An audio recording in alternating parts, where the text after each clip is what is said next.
Half a day YouTube. Welcome back to my channel, Chandler's Retirement Life. I'm Chandler and I'm coming to you from my battle room. Are you that type of person that, when you first wake up in the morning, you like to walk outside, kind of walk your ground, walk your property, walk your yard, and just look around, make sure things are still in place where they're supposed to be. Maybe you want to walk by that a vegetable garden, see what has popped up overnight, or maybe what is getting ripe. Maybe put some bird feed in the feeder, and then just sit back, relax, and just kind of watch the birds fly around, squirrels play, butterflies fly. First thing in the morning, it's peaceful. It's a quiet time. You can kind of reflect on what took place the day before, and or kind of plan out your day coming.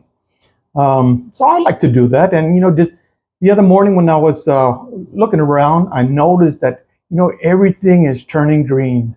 We're getting a lot of rain, so our grass is finally coming back. Plants are growing. Bees are out because there's a lot of flowers and a lot of pollen.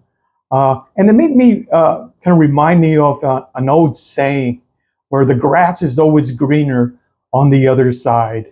And I think that that saying is pretty appropriate for today's topic, which I want to talk about. What does that saying mean to me? Well, it says that people are never content with their current situation, and they always think that others have it better. And I can kind of relate to that in that, once upon a time I was a HR director working for a good organization, great people. I had all aspects of HR. I had payroll, benefits, recruitment, safety. And life was pretty good, although the pay was, a little low from what I was used to. I had another friend working in another organization, and one day he reached out to me and he said, "Hey, we just lost our HR director. If you're interested, send me your updated resume." And I thought about it for a couple of weeks. And he called back and he was kind of nudging me to send that. So I did. I updated it and I sent it to him. He passed it on to their president of the company, who in turn thought I might be a good fit, and we set up some interviews. So we did the interviews, and then almost a month and a half later, they sent me an offer letter. Now, the offer letter was for $30,000 more than I was currently making a year. So that was good money. So it took me a second, and I accepted that offer, resigned, and then went to work for that company.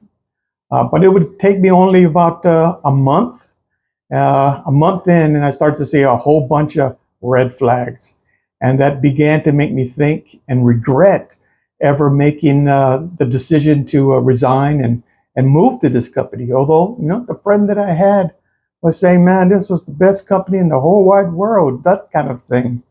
I would only stay with that company for about a year and a half, after which, I called it quits, resigned, and went somewhere else.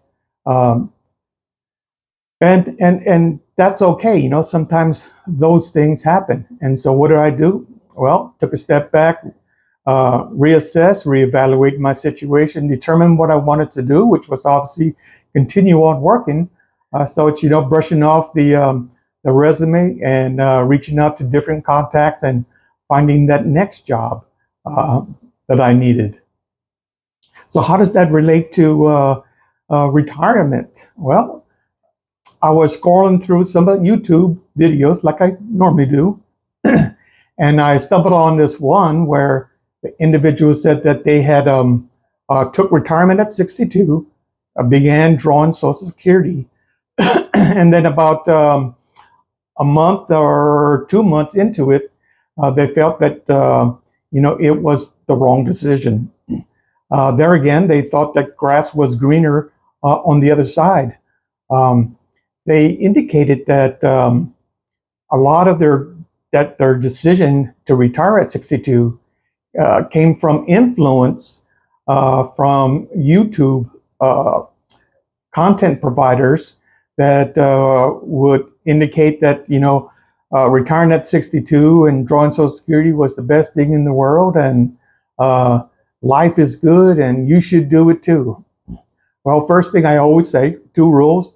Don't believe everything you see or hear on the internet, not just YouTube, but the internet.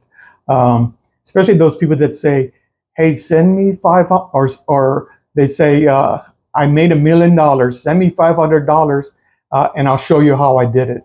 Yeah, don't do that. Don't believe those people. But this individual, I kind of felt that I really don't think that they based their decision off of somebody in YouTube. I just can't see that happening. Not retirement. That's such a critical and important step in someone's life. So the lesson learned there is simply, if you're planning to retire, make sure you're retiring, no matter what age, you're planning to retire based on your situation, right? Your situation, and not on what somebody else has told you or what you see or what somebody else is telling you how great life is, because it might not come true. Have a good, solid plan. Make sure you understand what you're getting into. And then, you know what? If you do retire, start drawing Social Security, and then it doesn't work out, and you want to revert back to going back to the workforce, you can do that. Social Security allows you the opportunity to kind of do that. I think it's within the first year. So always go to plan B, reassess, reevaluate, and do something different. Because the grass is not always greener on the other side. Although, for this YouTuber who retired at 62 and started drawing Social Security, hey, the grass on my side is green. Well, if you liked this video, please like and subscribe and share it. Trying to gain more traction when it comes to subscribers. This is Chandler signing off, and like I always say, let's blow this up.